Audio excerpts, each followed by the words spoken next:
when we just ask God, give us what I need to homeschool this kid, not what I think I need, not what everybody else tells me I need. But God does know. He knows what we need. He knows our financial status. He knows all of it, and He will provide for it. Hey everyone, this is Yvette Hampton. Welcome back to the Schoolhouse Rocked podcast. I am so glad you're with me. I am back this week with Abinella, and we are talking this week about affordable homeschooling.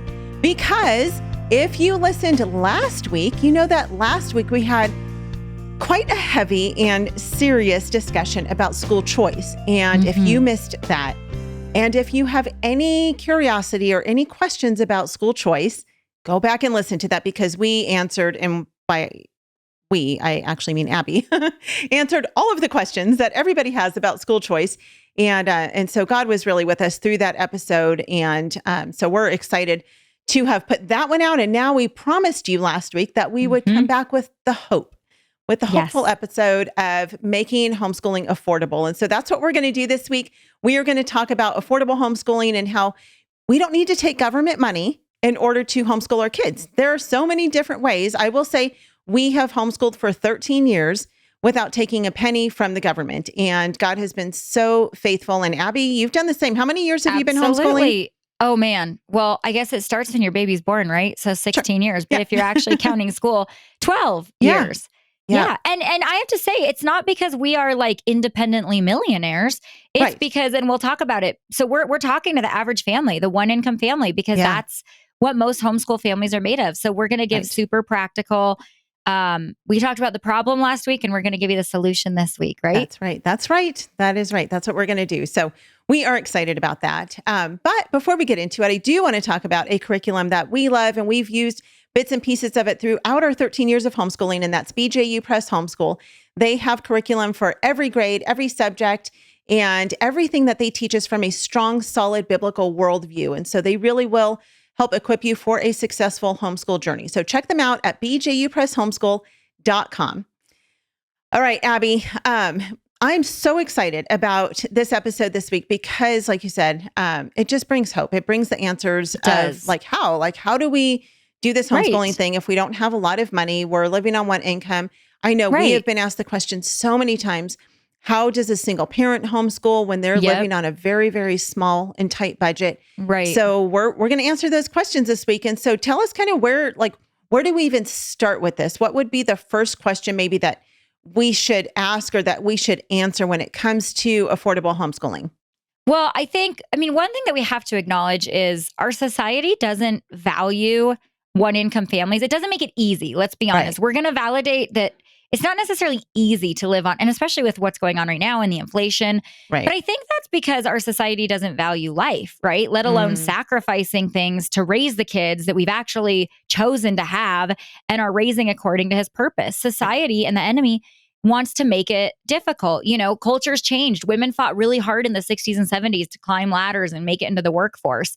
And that kind of led to a culture where people have built their lives on two incomes. And so we're acknowledging and validating that, we have to give careful thought to this. We have to be stewards of the money that God gave us. And I think where it really starts is in our heart. I mean, with everything, we're going to give you the practical tips and tricks. Tips and tricks? Yes. We promise we will give you those. All of the nitty gritty, all the things you want to know.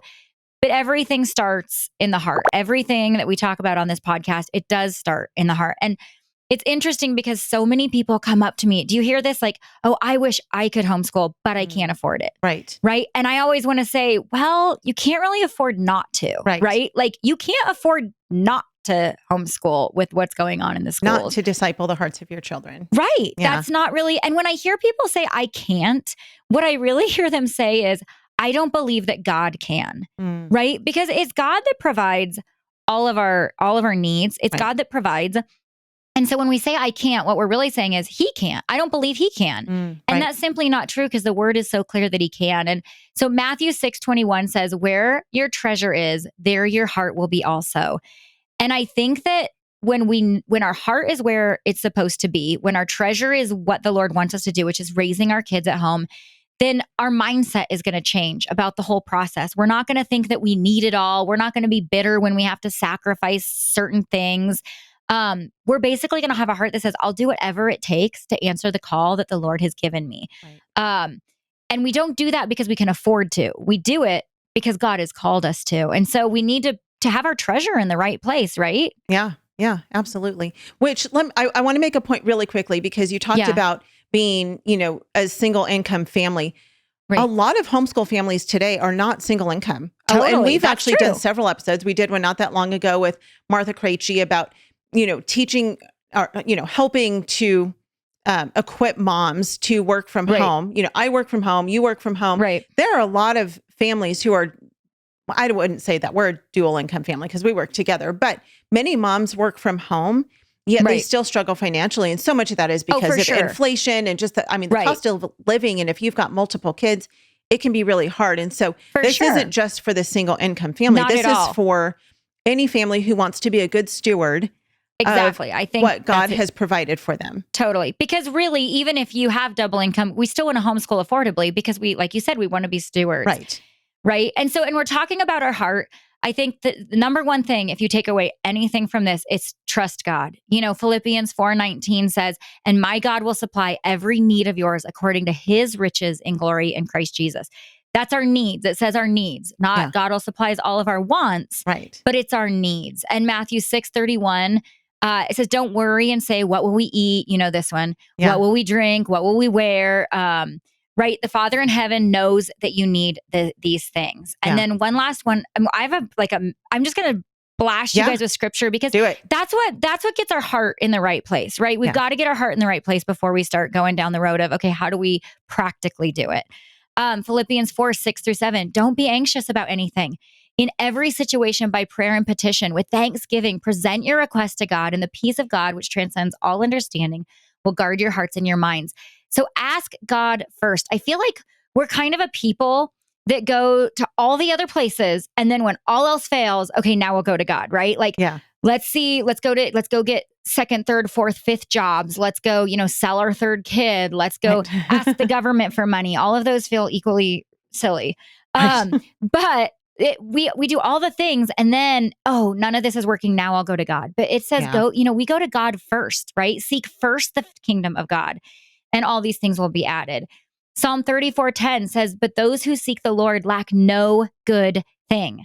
And we have to know if we're seeking God in this journey, we're not going to lack any good thing. And I'm not talking about what the world thinks is good and what you need as homeschoolers. I'm talking about what God thinks you need. It talks about, so if you sinful people know how to give good gifts to your children, Matthew 7:11, how much more will your heavenly Father give good gifts to you? Philippians 1:21, I will lift my eyes to the mountains. Where does my help come from? It doesn't come from a government check. It doesn't come from, super awesome sales on curriculum. No, it comes from the Lord, maker of heaven and earth. My God is able to make all grace abound to you so that you will always have sufficiency in everything. And you may have an abundance for every good deed, 2 Corinthians. When God calls us to do something, he's going to provide for us to do it. And we always say that when it comes to like the patience or the, all the other things, but that also means the finances, right? We can trust that he's going to provide. We might need to adjust our expectations and of what our needs are. And we'll talk a little bit about that later because we will need to adjust our expectations, but God is going to provide the needs. He can overcome any obstacle that is in our way. And he honors obedience and a heart that wants to do it his way. So I would say the number one thing is trust in God. He's promised you that he's going to give you what you need to answer the call he's given you. That's right. I was thinking as you were talking about the phrase, God doesn't call the equipped, he equips the called. Yes. And that goes both ways with homeschooling. He calls us to homeschool and then he equips us to be able to actually homeschool our kids, but he also equips us with the resources that we need in order to homeschool our kids. So on both counts, he will equip us with all that we need because he has called us to homeschool our kids, to be the ones to speak life into them and to disciple their hearts. And so he's not going to leave us hanging. And we're going to give you lots of tips this week on things that, different resources and stuff that you can use. And for sure. So, but this is one of the ways, really. I mean, if you're listening to this, this is one of the ways that God is equipping you to homeschool. Listening to this podcast or other really good, there's lots of great homeschool podcasts that's equipping you to homeschool. I mean, there's just so many things that God provides us with so that we can homeschool our kids with excellence and disciple their hearts with excellence, the best that we can. So, he does equip those who he calls. And he absolutely does. He is so faithful. And we need to check our hearts, because we often think, I love James 4:3. It says, you ask and you do not receive because you asked wrongly, so you can spend it on your passions. That one has always struck me. Make sure that when you're asking God to provide your needs to homeschool, it's not asking him to help you keep up with the Joneses, right? It's not asking him for all the things. And really, when we just ask God, give us what I need to homeschool this kid, not what I think I need, not what everybody else tells me I need. But God does know. He knows what we need. He knows our financial status. He knows all of it, and he will provide for it. So we have to rest in that before we go to the tips and tricks, before we try to figure it out and all the fun things. We have to just know that ultimately it's in the Lord's hands, and he's got it. Yeah, that's right. I laughed a little in my mind when you said keep up with the Joneses, because I'm thinking we're talking to a lot of millennials right now. Do they even know that phrase? Oh, that's funny. I didn't think of that. Do they know what that means? I mean, I don't even actually know where that came from. Where did that originate? I don't either. I have no idea. But yeah, it means keeping up with your neighbors, which they keeping up probably with your neighbors. figure out. But it's just funny that you said that. I haven't heard that for so long. Really? Keeping up with the Joneses. Oh, that's so funny. Yeah. Let's take a break. We'll be right back. We want to thank all our sponsors for making this show possible: BJU Press Homeschool, CTC Math, and Apologia. Without them, we wouldn't be able to do this. Visit the show notes for links to these great companies and thank them for supporting the Schoolhouse Rocked podcast. We are back with Abby. All right. So before the break, we were joking about keeping up with the Joneses. Let's park on that for just a second. Who are the Joneses? Who's this Jones family that we're talking about? We're not Joneses. We're Hamptons. You're Ranellas. Who is the Jones family? Well, I would say for this generation, right, the Joneses would be the Instagram, blogs, Pinterest, right? It's basically the world telling you need all of these things, right? It's your neighbor that has all the things, you know? And then we start to feel pressure. We just naturally do. If my sphere of people are the ones that are doing all the things, like they're spending all this money on homeschooling, they have all the amazing, this program and that thing and this thing and that thing, it does start to wear on you, and it starts to feel like we're not doing enough, right? And so I really feel like it's important to surround yourself with like-minded homeschoolers. Homeschoolers, obviously, that are trusting in the Lord, because then you can encourage one another. You can pray for one another. You can say, hey, you know what? I'm not sure how we're going to afford curriculum this next semester. And you have the friends that will pray for you, okay? Yeah. I would be careful on the internet. That's kind of the Joneses of this day. Right. Just be careful what the world or the internet or anyone else tells you need to homeschool. Yeah. Find your people that are going to come over for coffee rather than say, let's go out for coffee, because part of homeschooling affordably is living affordably. Find those that'll share curriculum with you that you need rather than show you all the new fancy curriculum that's out there. Yeah. I just really feel like your influence and the people around you are going to help you walk this journey a little bit better. Yeah. Though I'm always inviting people out for coffee, Abby. You would know that if you lived closer to me. I know. No, we usually pay for our own. Like I pay for my own, and well, then you can do that. Yeah. Then you can do that. Good job. I also want to say just playing. One last thing that I wanted to say with all this is honor your husband. I really do believe that in anything that we talk about financially, it's a team. It's a team thing. Ask your husband, go to your husband. He should be your greatest influence, right? He should be the one that really influences you. So just make sure that you're yoked and that you're seeking your husband and in the financial conversations. Yeah. Yep. I'm with you. Okay. So let's talk about what we really need for homeschooling, because as we're thinking about, affordable homeschooling, that begs the question, if we're what do we actually need? What do we actually need? Yeah. What do we need? What do we save? What do we pass on to maybe another family? Let's talk on that whole level of need versus want versus save versus give. The Joneses, since we're going to talk about them now this whole episode, they usually get the things they want, not just the things they want they need. So we had Karen DeBuse on 100 years ago. And do you remember she talked about really, and I had another mom that said this. I've had actually two older, wiser moms that both said to me, all you really need is a Bible and life, right? To educate your kids on anything. There's nothing you can't educate your kids on without a Bible and life. We're not saying that's all that you really should get, but if that's all you have, is a Bible and the life around you, you can fully educate your children, right? Yeah. Yep. And she even had a curriculum where she just used the Bible for a whole semester. Yeah. She used it for language arts and spelling and grammar. I always think of Ben Carson. Did you watch Gifted Hands, the movie? No. That was what? Oh my word. I haven't seen that. You have to. I think it's probably a book. I should probably promote the book instead of the movie, but I just watched the movie. Anyway, he's an example of, he came from a family that had absolutely nothing, a single mom. They had nothing. And the rest of the story, I mean, he became a world-class surgeon, right? Mm-hmm. And so, I mean, he didn't have all the things. Or I think about, I always crack up, I think about Moses. I'm like, he didn't afford speech class. He couldn't get into speech class. He couldn't even talk. And God still used him, right?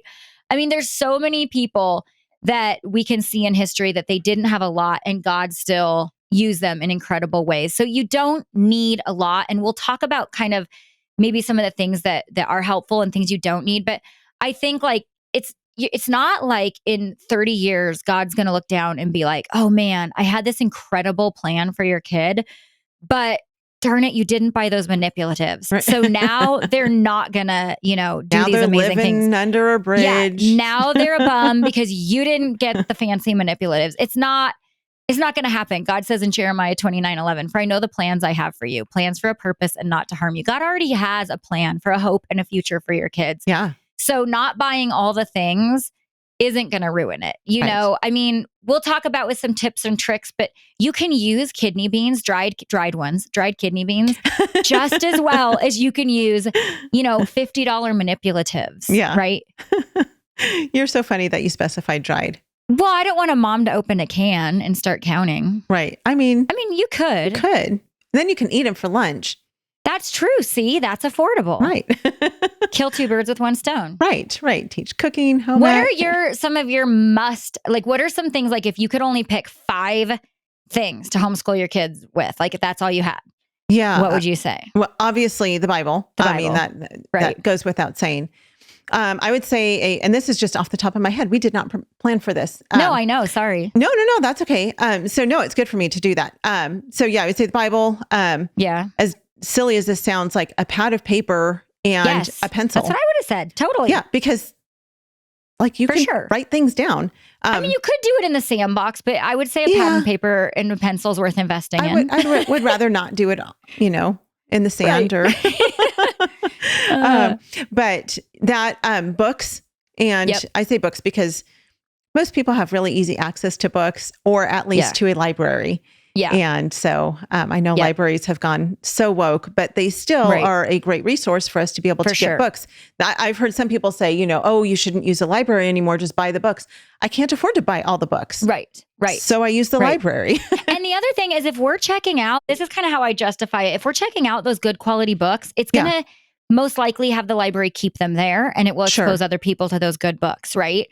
So we just have to be cautious with it's like the internet. We just need to be careful and cautious, but it's still a great resource for books. Right. I'm with you so far. Bible, pad and pencil, Ticonderoga, preferably. Number 2, yellow.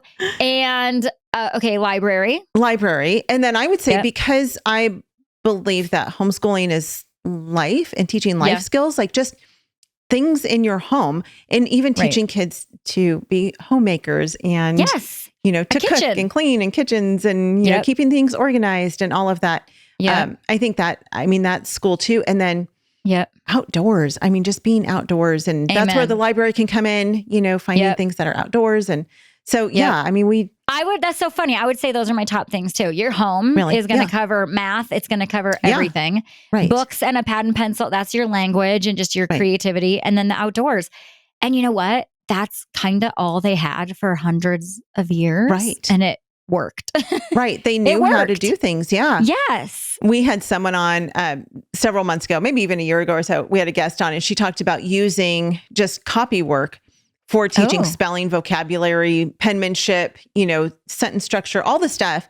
And I was like, okay, so we don't necessarily need, not that it's wrong to have curriculum for those things. Right. But if you're on a tight budget, there's your pen and paper. There's your pen and paper and your book. And you can learn a whole lot of things that way. Right. So think about overall the cost of that. Whatever your Bible is, chances are you have one.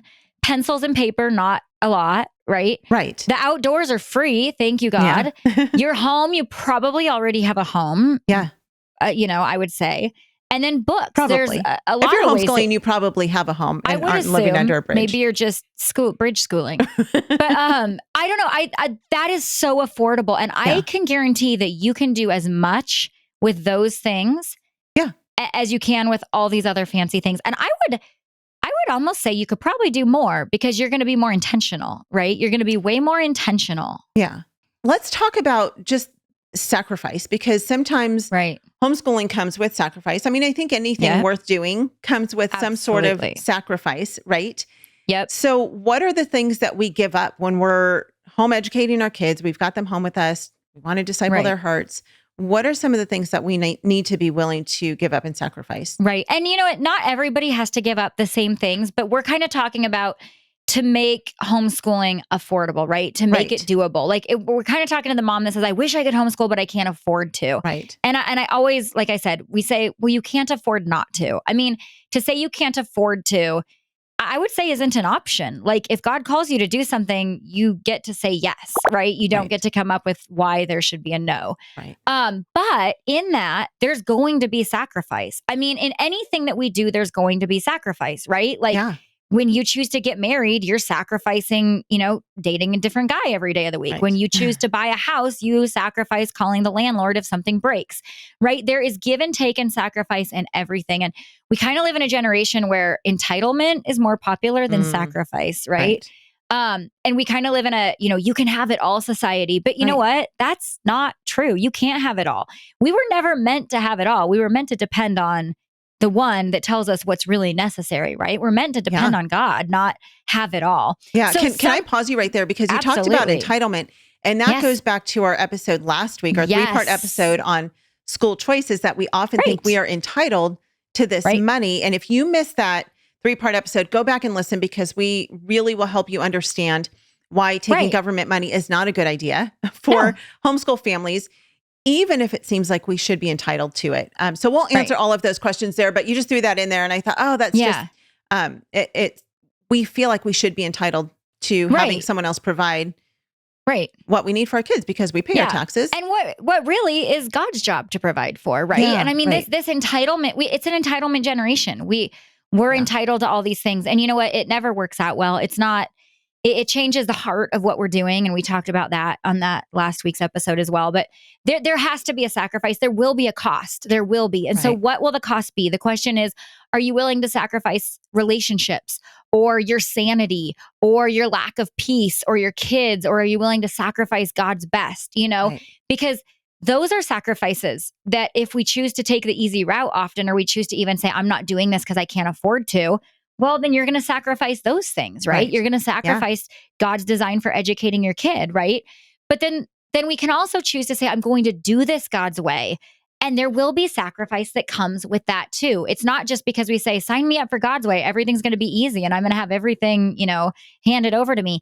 That's not really true. In fact, the Bible talks way more about sacrificing and picking up our crosses and laying ourselves down and laying our own desires down and losing our lives to gain it, right? Like that's kind of the essence of the New Testament in a sense, right? Rarely, never actually, do you read about having it all, and we're entitled to have it all. So that's just kind of one of the things. We get 18 years with our kids. You don't get any of that back. There's no do-overs. And so when you make the commitment to homeschool, and again, I'm kind of talking to those parents that say, I can't afford to do this anymore, or I don't know how I can afford to do this. I am telling you right now, you can. Here are some things that you might have to sacrifice. Hold on tight, but I promise it's going to be okay. You might have to sacrifice annual out-of-state vacations. And you know what? It's okay. It's okay. Because if you calculate how much you spend on your annual vacations, then I can guarantee you're going to put a lot of that towards that I can't afford to homeschool, right? It's going to help. And what I say is build a life that you don't need a vacation from. Build a life. I often think, and I'm not saying vacations are bad. If you can afford all of it and you can vacation, great. I'm just saying these are some areas that our family has realized if we get rid of a few of these things, we can afford these other things, right? Yeah.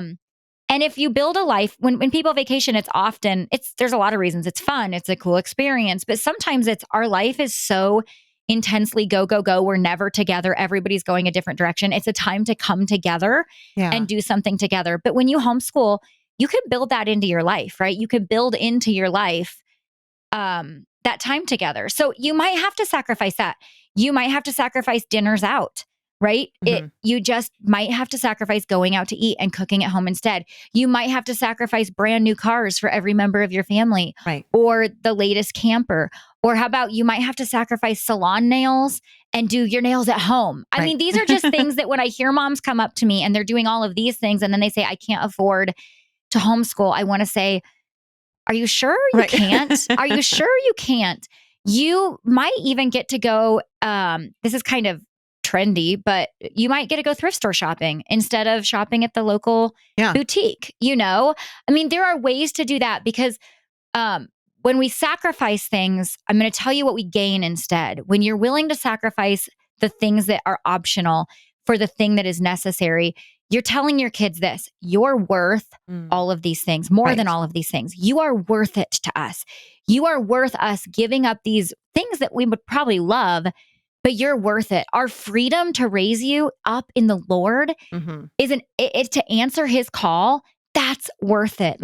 And we even talked about when we say no to government money, we're saying yes to the freedom to raise our kids the way we were called. So there's always going to be a no when you say yes, and there's always going to be a yes when you say no. So think about the things that you can sacrifice. Make a list of your monthly costs and say, what can I cut out? Can I cut out the $5 latte that I get every day? And then that's however much a week. Do the math. You're a homeschool mom. Yeah. And you could buy curriculum with that, right? Yeah. There's almost always a way. And again, we're going to talk about some free ways that you can homeschool as well. But there is almost always a way that you can cut back on some things. I agree. And have the things that you really want. So it's all about prioritizing what's most important to you. There it is. That's exactly it. You hit the nail on the head, prioritize. And I also say, if you're having older kids and they're getting ready to launch, one thing I would tell parents to do is set them up with the end goal in mind. And, my husband and I were told when we were young and just got married, do not build your life around two incomes, even though you have two incomes now.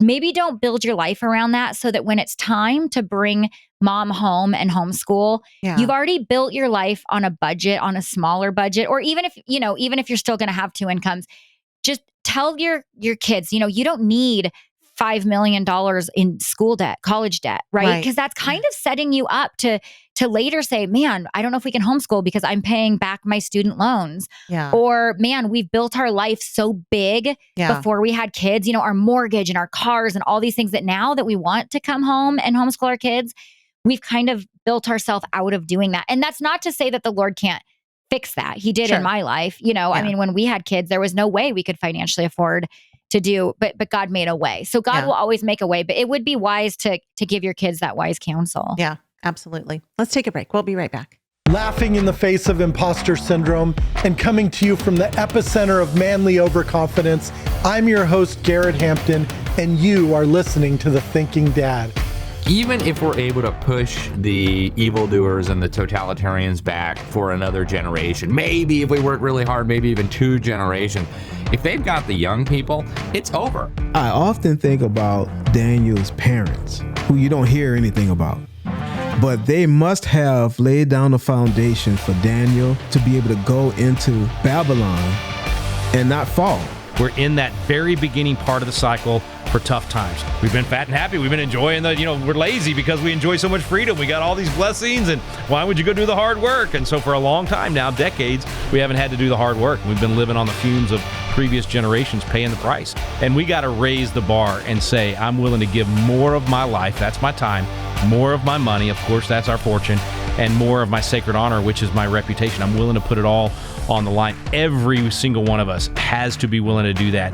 Join us for the first season of The Thinking Dad at thinkingdad.net. All right, Abby, let's talk specifically about some tips that we can give for actually making homeschool affordable. Okay, that's why people are here. That's why they're here. Yeah, they're like, stop talking about all the other stuff. Yes. Let's give them actual practical advice on how they can afford to homeschool. Right. So homeschool is an extension of home, right? It's not a separate thing.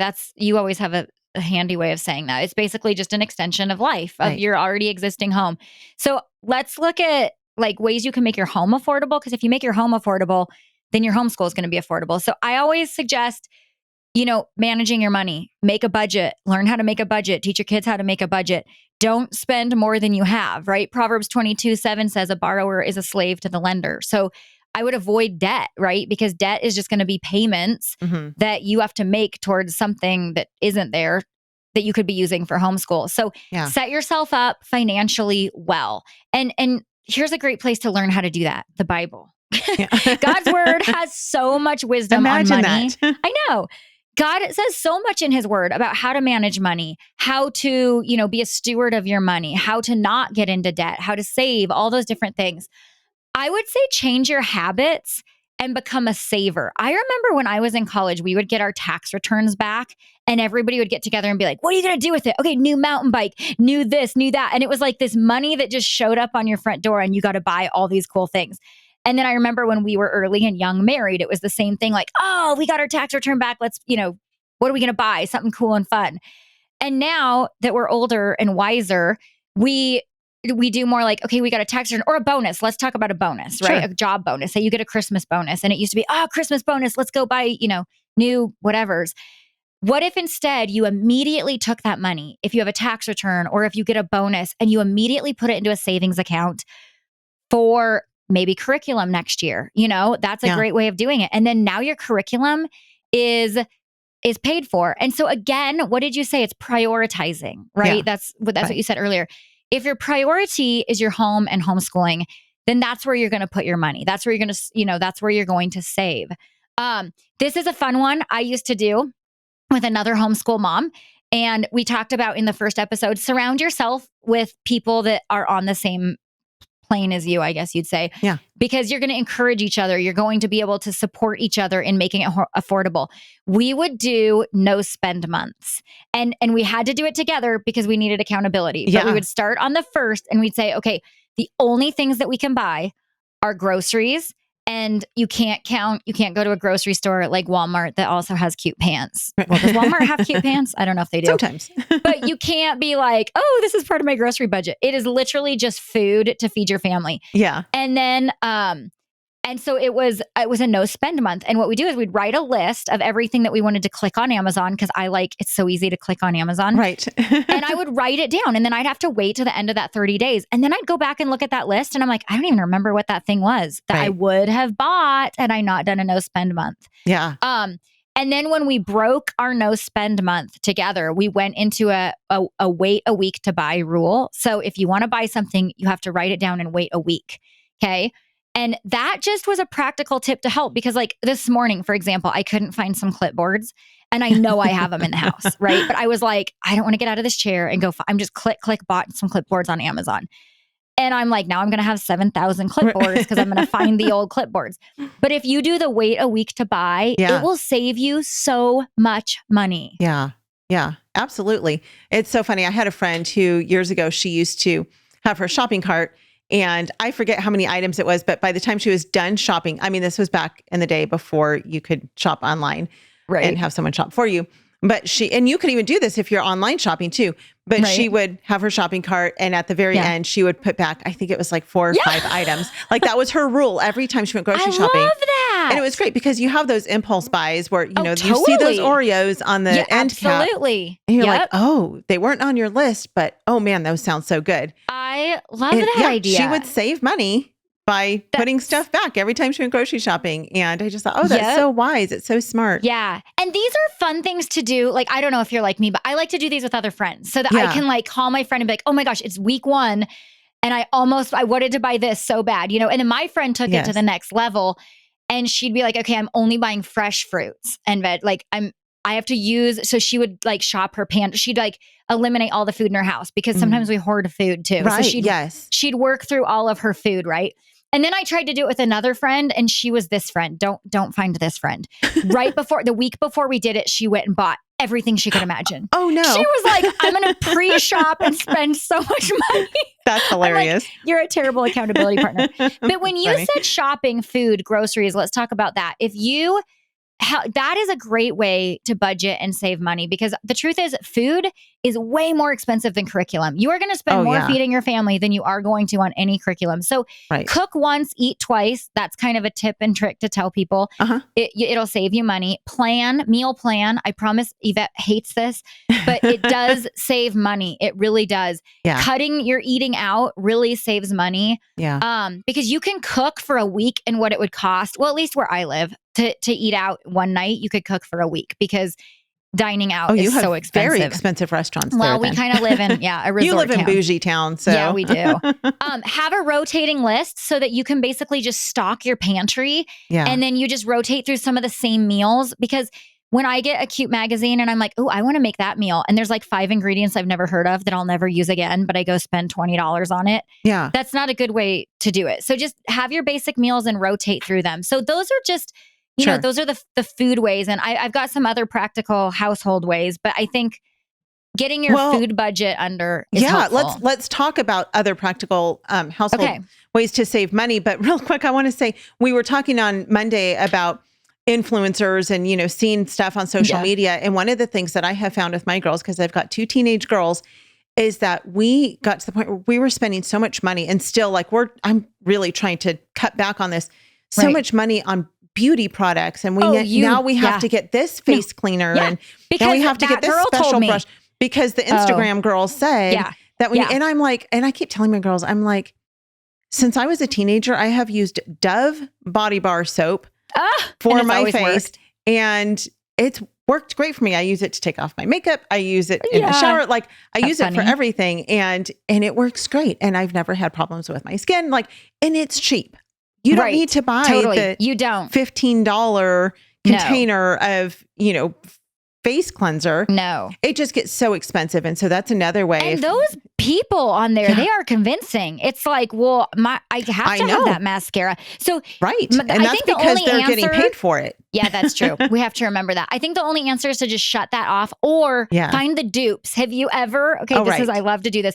Look up whatever it is that you think you want, and then type in dupe for it, and you can get like the $2 elf version as opposed to the, you know, $50 clearance version. So beauty products are a doozy. They're expensive, and they have gone up so drastically in the last couple of years. Oh man. So it's kind of crazy. I think because they're getting those teenage girls. Yeah, they are. And even boys, I think sometimes. And they're like, oh they're going to buy it anyway. So or us old ladies who are like, that's going to get rid of my wrinkles? What? Right? Dove soap. Everybody use Dove. Okay, there it is. And Dove. I'm not even getting paid to say that.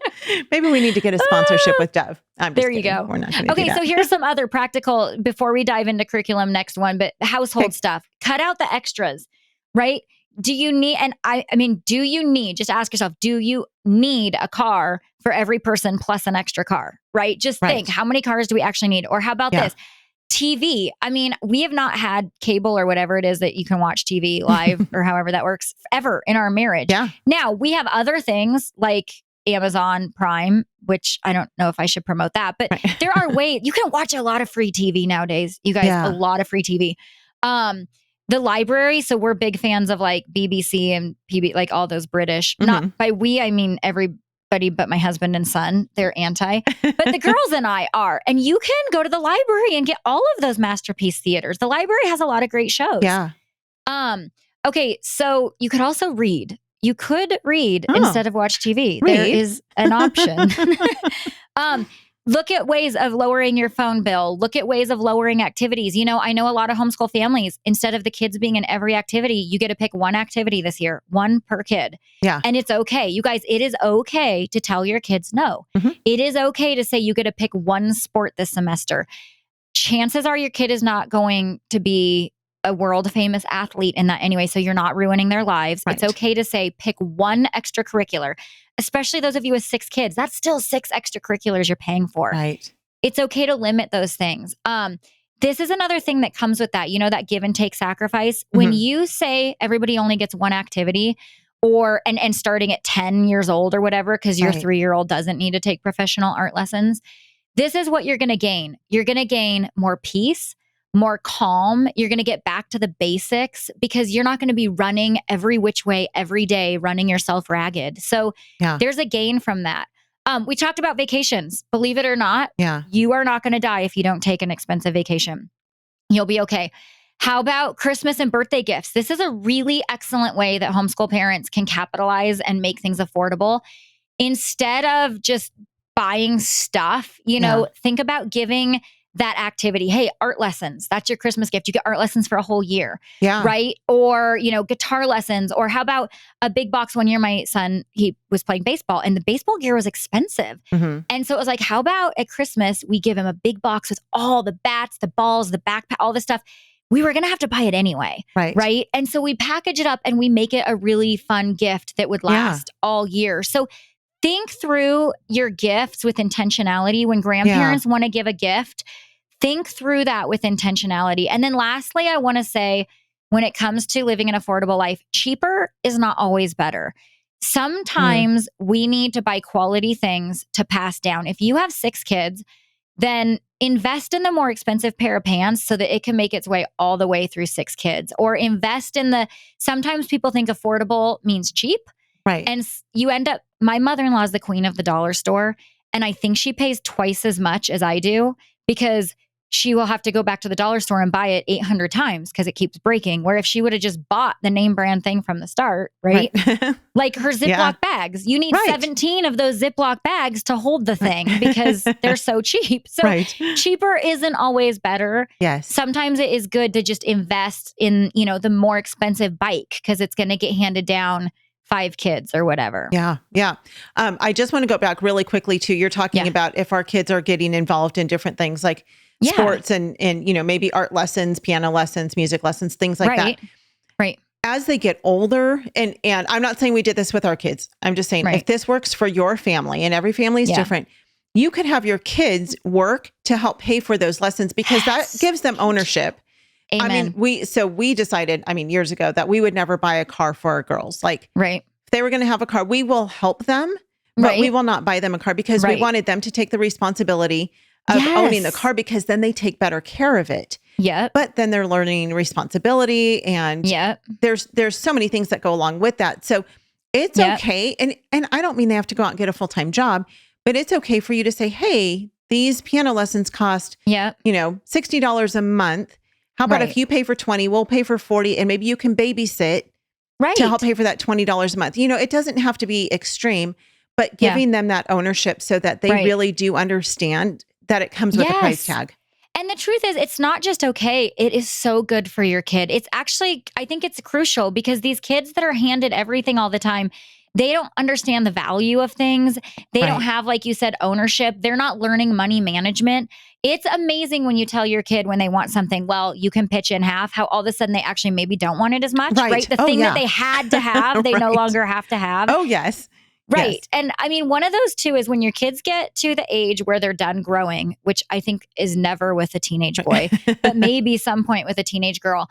Our kind of rule is this: we buy you the basic clothes, right? We buy the basics. If you want anything extra, like the fancy trendy shoes, then you can buy those. Right. And when you're at a certain age where you're done growing, we have built you your wardrobe. And it will fit you now for an eternity. And anything extra, you will have to buy yourself. And you guys, it's good. It is so good for kids to do that. Because then when they get into their 20s, they're not there's the word we used, entitled, spoiled kids. It teaches them to also prioritize. We said we need to prioritize. Well, we are also called to teach our kids to prioritize. So what really matters? Do you want the piano lessons or do you want the new Converse shoes? I'm not promoting Converse, but they're expensive. I'm not. Do you want the piano lessons or do you want the new shoes? And they are going to have to make that decision. And that's so good for them. And it saves mom and dad money. Yeah. All right, Abby. Let's talk about curriculum. Like curriculum. That's kind of the main thing when everybody's thinking about like, how do we afford to homeschool? We talked about how we can cut back on some of our home expenses. And I think that's really important because sometimes we don't encompass everything under the umbrella of home and family. We just think, I can't afford to homeschool because I can't afford the curriculum that I think I need. Right. Totally. So for those maybe who are struggling to find curriculum, what are some resources that they have? Okay, well, I would say, I mean, this is kind of the easy part. Like curriculum is kind of when in light of all the other things we just talked about, like food and all that, curriculum is not, people think that's the thing, right? That's the expensive thing. And it's like, actually, when I look at like everything that we do, like that's the cheapest thing, right? Yeah. But here's the thing, used. I would say there's so many used options. Thrift Books is a website. Yeah. Bookfinder, eBay, Amazon. You can get used books on. Did you know that you can get used stuff on Amazon? Yes. You don't have to buy it new. Did you just discover that? Well, no, but I also discovered that you can buy things cheaper on Amazon. Like if someone returns something, so it's not in its original packaging and it's still new, you can actually get it cheaper too. So all of these are ways to get the same thing. We're not saying you have to go get something different. Right. You can get the same thing cheaper. Or, I mean, there might be others. Those are 4 I know of used places. I use oftentimes abebooks.com. Oh, yeah. I've heard of that one. They have such good prices on their, so I think they're in partnership with another website. I can't remember what the other one is, but I would say I've bought most, and I don't know about curriculum, but I buy a lot of books from them. Just books. Yeah. Yes. That's most just of literature. These, yeah. And I almost find the best deals there, almost always. Is books. Yeah. eBay does have actual straight up curriculum. Yes. And then honestly, you can get a lot of used curriculum. You probably have local Facebook pages or everywhere has local stuff that you could put out there and say, hey, who has this? I'll buy it off you. Yep. Yard sales. Oftentimes people sell their stuff at yard sales. You have to be picky and choosy, but you can find lots of fun stuff at yard sales. It's amazing. Okay, how about the library? I know that we aren't promoting the library like maybe we did 20, 30 years ago, but the truth is they still have great books. They still have things that you can use. They have a lot of, even if you don't want to step foot in the library, there's a lot of audiobooks that you can get for free. You don't have to get Audible. Audible is expensive. Holy cow. It is. Why? There are so many free audiobook apps through libraries. Yeah. What do our library system uses Hoopla. Oh, we use Libby. And then there's actually a couple, but Libby is kind of our primary one. Yeah. So you can go to your library and ask them, and then you connect it to your library card. Yeah. And and there's movies, there's everything, audiobooks, there's all sorts of fun things. What are those things where you read the book on your screen? What's that called? Like a Kindle? Kindle. Like you can get a Kindle book. Yes. I don't do those. I like paper. I don't either. Garrett likes to use his Kindle. Read a book on a screen through your library for free. Yes. I like to flip the pages. I like I actual do too. books. And I like to have a pen or a pencil in my hand because I like to underline things when I'm reading. Yeah. And a lot of libraries, I know the one that where we live here and the one that was back home in California, I think twice a year they'll do a book sale. And I haven't been to the one in Tulsa, but the one in California, they actually used to have an entire like homeschool curriculum section because there were so many homeschool families there and they would donate books. And so you could often find good homeschool curriculum there. And I mean, cheap for like a few bucks. Wow. Okay. People need to have a pen and pencil and paper and write this down. So step 1, find out when your library does their used book sale. Also, did you know that libraries have cookbooks? Because my 10-year-old daughter, all she does is read cookbooks. She goes to the library just to read cookbooks. So you don't even have to buy, if you're trying to cook at home more because you want to be affordable, they have cookbooks. They have everything. Yes. Okay. Yeah. What else? Fun stuff. And we talked about trading curriculum, borrowing curriculum. That's a great thing. If you have a local, maybe Facebook page or some kind of support group or something, you can just put out there, hey, and I've mentioned this before, when we were in Georgia, there was a group, I don't know if it was like the whole homeschool community. I think it was just one of the local CC communities, or maybe it was a bunch of the CC communities. And one of the ladies just said, hey, let's meet up at the park and everyone bring curriculum and tell us what you like about it. And then some people had curriculum that they could lend out to their friends because they weren't using it. And you want to keep track of who has what or what you're lending out and who's borrowing it. And if you borrow someone's curriculum, please give it back to them. Please give it back. Please it's give the it right back. thing to do. It is. But it was really cool because I remember just being at the park and sitting at those tables and you could look through stuff. But also, I remember one of the moms was like, hey, I haven't looked at this particular Bible one. Would you mind if I borrowed it for a few weeks? And I was like, sure, absolutely. I think she ended up keeping it actually for like 2 years. And I was fine with it. She kept in contact with me and I ended up getting it back when I needed it. So be generous and people will be generous with you in turn. Absolutely. So borrowing and swapping curriculum is a really, really good way. And go to those homeschool moms if you've met a homeschool mom who has homeschooled more than one kid, it is very likely that they probably still have a lot of their curriculum and they'll have a whole bookcase full of all of their stuff. And so ask them, hey, could I use this? And who cares if it's not the most up-to-date one? It's still probably going to be really useful for you. So for sure. You don't have to have the latest version. That next level, like if there's a group of moms that you know they're going to be around for the long haul. I mean, not the new person that's moving out of town, but like, let's say you get 3 or 4 moms and you're like, we're all living here for a long time. You could even say, okay, like here's an example, the Apologia, Who is God? There's like 4-book series. It's a 4-year deal. Yeah. And we all came together and we're like, okay, I'll buy a year, you buy a year, and everybody bought a year. And then essentially we got 4 years because each of us paid one. And then we just knew, okay, over the next 4 years, we just rotated around. And it was brilliant. I mean, you're getting 75% off, you know, and you're going into it up front. And then if that person moves, then they can just take their copy with them or whatever. And you still have, so there's so many ways you guys, God has given us creativity and ingenuity. Like he made us this way. He did not create us to be dependent on and entitled on a government that wants to pay for it or anybody else. Like there's ways. This is how the homeschool community has been doing it all along. And you know what's really cool about this is it builds a tight community. It builds a really tight, instead of being like, oh, how are we going to spend all this government money? And now we don't even talk to each other. We just have to go spend it. It keeps that tight community and that doing it together. So another one to make a note, write down, remember, you're going to find out when your library has their book sale. You're also going to write down and make a note of when your curriculum goes on sale. Every curriculum company or whatever you want to say, read whatever they are. Yeah, publisher. There's the big word. They usually put their stuff on sale at least once a year, like a 20% off, or if you buy the package deal, you get. And I have notes in my calendar. Okay, this curriculum goes on sale at this time of year. And then rather than buy everything, 2 months before school starts and blow our budget, I buy throughout the year when these things go on sale. So that's just another way to save a little bit here and there. Yes. Yeah. Let me say real quick. You said, if somebody moves away, they could take it with them. One of my good friends who I have swapped curriculum with, she lives in California, and mailing stuff through the post office through the media mail is very inexpensive. I forgot about the old postal service. Few dollars.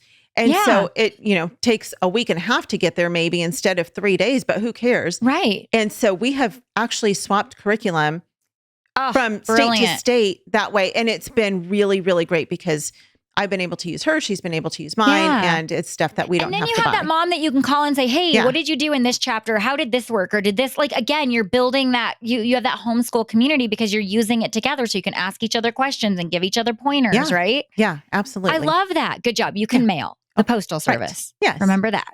One of the things I wanted to say is most publishers, if you go on their website, you can get a sample of what their curriculum is. And so I would say before purchasing, make sure, because this is, I think, where a lot of people get stuck, is that they spend all this money on curriculum. And then they're like, oh, I really don't like it. It's really not best for my family. And then they feel like, but I've spent all this money on it, so I need to use it. Right. And it causes frustration for them and for their kids. And so I would say, and not that you can use the entire year, but at least try to get a really good idea of the curriculum. And so, and so most of the websites now, you can go on there and you can, just download a sample and even print out a sample and test it out first. Because you're going to know pretty quickly if this is not for us, and then you're not purchasing it. The same thing with that same thing is, like you said, we buy all this curriculum and then we don't use it. When you find something that works and it works and it works, stop looking. Because here's the thing is there's all these shiny objects out there and there's always going to be something cooler and more beautiful and neater that you want to do. Now, we also give you the freedom. If something doesn't work, pitch it. Well, don't pitch it. Give it to someone else to use because it might work for them. But or sell it so you can purchase something new. Don't get stuck in using something that doesn't work. But if it does work, I'm not kidding. Stop looking at other things because there's been so many things that I'm like, I love this. It works. My kids are learning. Ooh, but that one is so cool. And that's just we just want more. That's probably just, we want more. It's like the curriculum gluttony. Right. So that will save you money too, is just kind of shut it down and stop looking because you're going to want to buy more. Okay. Here's one. save, and this is going to go fast. Just if you have more than one kid, save your stuff. And if what you use for kid A doesn't work for kid B, don't get rid of it because it might work for kid C. Yeah. So I would suggest just save everything and maybe let people borrow it while you're waiting, because that's a blessing to other people. But I would say don't get rid of anything till you're done with all homeschooling all your kids, because you might want to bring it back and then you're not paying for it again. Right. Yes. Also along those same lines, so pass it down from kid to kid if you can, and buy one book or one curriculum and use for multiple kids. That is a huge, like, for example, for science, I'm not going to buy 3 different sciences. I'm going to try to buy one science, and then we're all going to do it together, and I'm going to adjust it according to skill level and age, because then you're just buying it once, using it 3 times, that sort of thing. Right. And some of the publishers will actually give you, like I know the Mystery of History does this, she'll give you suggestions for the elementary years and the middle school and high school. So for the more advanced learners, here's what you can do with them. For the early learners, here's what you can do with them. And you're all reading the same lesson, but then the activities are different. Exactly. So those can work. And it saves money because you're buying one core text, and then each kid just gets their own journal type thing. The other thing with that is a lot of these publishers, you can either get the books or you can get the PDFs when it comes to the consumables. Right. And depending on what printer, I am going to tell you, here's a tip and a trick. Invest in an Epson printer, the Epson EcoTank, I think it's called. I used to have a regular printer and we spent so much money on ink. I bought this thing and I can print literal books and it never runs out. It's magic. It never runs out of ink. It's just magic. Wow. I don't know how to tell you how it works, but buy one. And then you can actually print off some of those consumables, which would probably be cheaper than purchasing weigh it. Yeah. It might be more expensive depending on what your printer is, but just do a little investigating before you just start clicking and buying. Yeah. Yeah. Well, you'll have to give me the name of your printer and we'll put a link to that in the show notes. But the other thing, I had a homeschool mom tell me about this many years ago, and this was brilliant.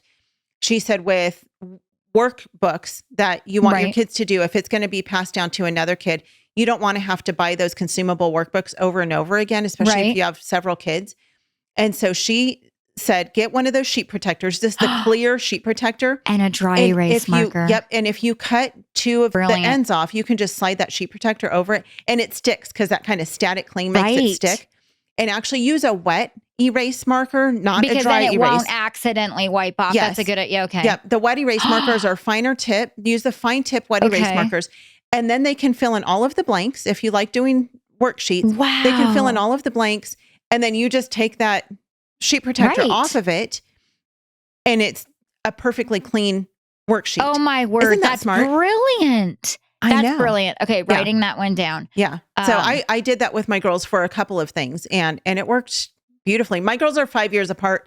So I did it for a few things. Right. But, especially if you have kids who are close in age. Yeah, close in age. That works really well. So that's so good. And also, so when we were talking about doing a little you kind of have to do your research. Time is money. I always say time is money. If you put in the time, you can save some money.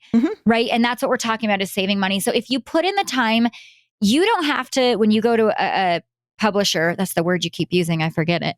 When you go to a publisher's site, you don't have to buy the whole package. You can I'm just going to give an example. We use Sunlight for history because it's literature based. If you go buy the whole package, they send you all the books, everything. You don't even have to think. If money wasn't an object, I would do that because it would save me from having to think. But what time is money? So I put in the time and I actually look at the book list and then I look right on the same screen. I open my library and I'm like, oh, the library has, 5 out of 10 of these books. So you can then piece it together. Yeah. And I found I can get it way cheaper to know that, okay, I already own this book or the library has it or I can get it on, audio. And so don't just think if you're a new homeschool mom that I have to buy this whole thing. You don't. I mean, it's probably cheaper if you don't have anything else, but do some work and you might even realize we're only going to read half these books anyway. So you can piece a lot of things together. Sure. And some books, if they're older books, are in the public domain. So you can do LibriVox and have people read the book to you for free. I mean, that's a great way to do it. And then you don't even have to purchase the book or check the book out from a library. You can actually have someone else read it to your kids. And that's a great thing to do during, maybe quiet time or lunchtime or breakfast or in when the you're car. reading to one kid, that can read to the other. Yes. Brilliant. Yeah, that's a really great way to do it. So there's a couple websites too that I wanted to recommend. So one of them is Easy Peasy All-in-One Homeschool. This is a free homeschool curriculum website. And this is a good one that you would want to have Abby's printer for, because a lot of stuff you can print out, but they have curriculum for every single grade level and every single subject. And it is Christian worldview. And so they are amazing. And the website, I'll put it in the show notes, but it's allinonehomeschool.com is the website. And so you have to just go on there and kind of navigate through and click time around. Time is money. You're going to have to spend the time, but you're going to save the money. Yes, but they have put so much work into this website, and they've got tons and tons of resources, and it's pretty well laid out. You have to kind of get to know it first, but once you navigate through it and get familiar with it, it's pretty easy to use. Okay. The other one is Ambleside Online, and that's specifically Charlotte Mason. So if you're a Charlotte Mason type homeschooler, this is a great website for you. And you probably already know about Ambleside Online if you're doing Charlotte Mason, but they've got some great resources on there as well. And that is free of use. So that's awesome. Yeah. We all like free. We do like free. Yeah. Yes. Okay. So another one is two different ones. One, get creative. You don't need to, like we talked about before, you can use dried beans instead of buying the manipulatives. Yeah. Like you can get creative, and you don't have to, I struggled with that for years. I'm like, well, no, they said I have to have this, right? But then I'm like, okay, if I couldn't have that, how could I create this in my own home, right? And there's so many creative ways. And that is one good thing about the internet. You could probably Google something like that. And I guarantee a mom somewhere, homeschool moms are creative. A mom somewhere has come up with it, right? She's come up with something like that, and she might share. But like the beans versus manipulatives, I'm dying when I see people buy all these really like $75 for a box of manipulatives. And I'm like, I can get a bag of dried beans for a lot cheaper than that. My kids can count them just as well. Yeah. So there's those kind of things. Also, barter and trade. We talked about barter and trading curriculum, but you can also do that with extracurriculars. Like, hey, I can teach your kid to sew if you can teach my kid piano lessons, you know, and there's a lot of those kind of getting creative. And again, it's just building that community, because every mom has a gift and a talent that she can share that I don't have. I am unapologetically not the messy science experiment crafting mom. Right. I'm getting better, but I didn't used to be. But I am so happy to, come over and teach your kids a lot of kitchen skills if you'll let my kids blow things up in your living room. And so there's a lot of good ways to get creative in that area too. Yeah. Yeah. Well, let's see. I don't play piano, and I don't know how to sew, and I don't like being in the kitchen. So I would have to say, well, I will teach you how to podcast. Ooh, if you will teach my kid how to play piano. There you go. Perfect. I don't know what other skills I have. You have skills. That's you have skills. I'm sure I do. I don't know. You know what? We're at the season where I'm like, I will put your toddler on my lap and read him a book, because I wish I had a toddler to snuggle up. And so then find that mom. Like sometimes we get so overwhelmed, and it's like there is a grandma out there that would be so happy to rock your baby and read your baby a book, while you're doing these other things. We've got to build that community. And so often what brings people together is that common goal of we want to steward God's money well. We want to raise our families well. We want to do this well.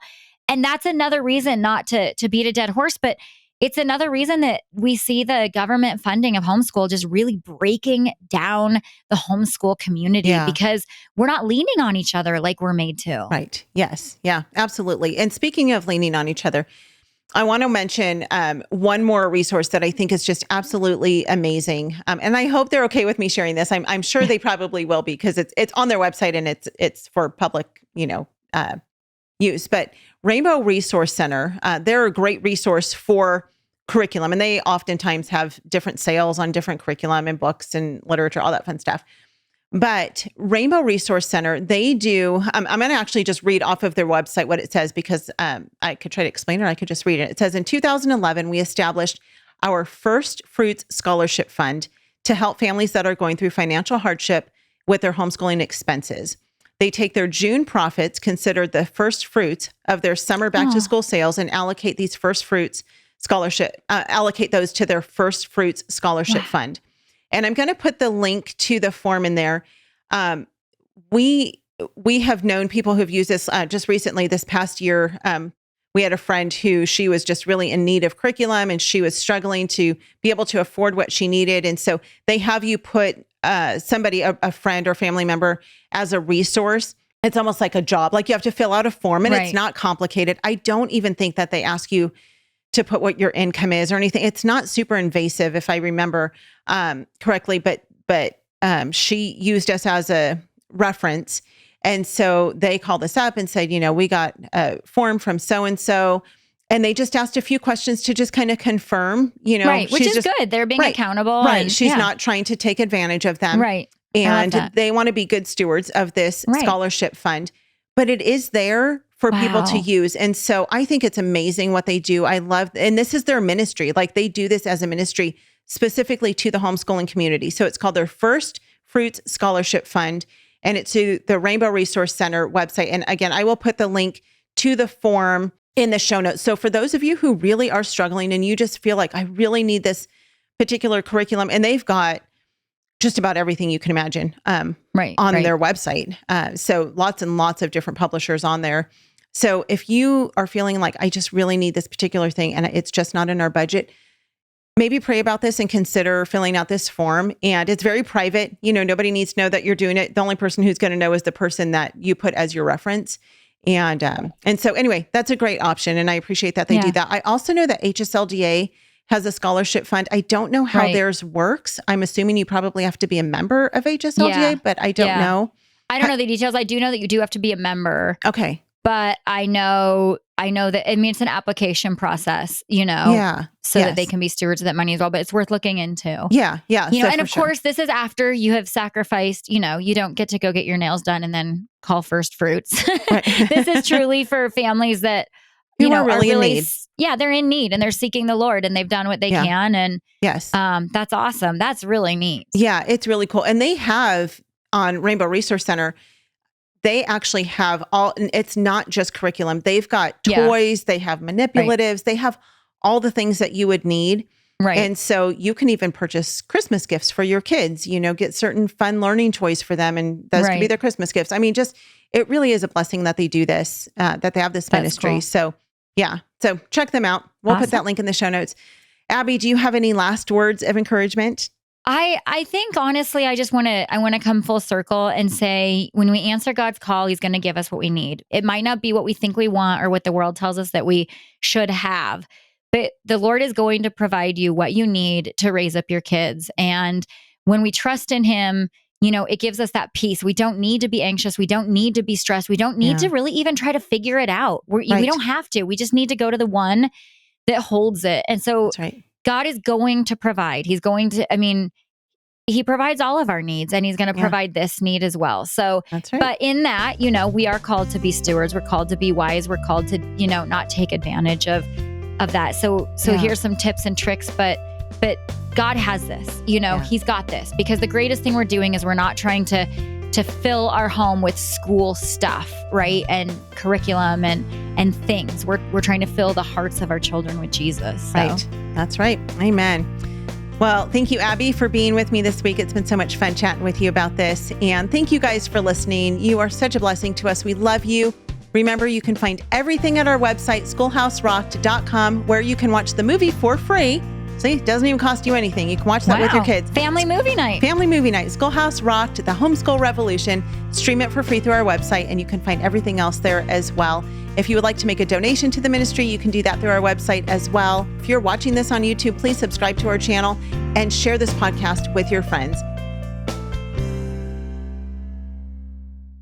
Education is discipleship, and this is something I didn't understand until I was probably 3 years into homeschooling. The Bible teaches us in Luke 6:40 that when a student is fully trained, he will be like his teacher. And as we look around the culture right now, I think it begs the question, who is teaching our children? Who is teaching our children, and what are they teaching our children? And to me, the primary benefit of having my children home with me is I am able to impart my worldview to my children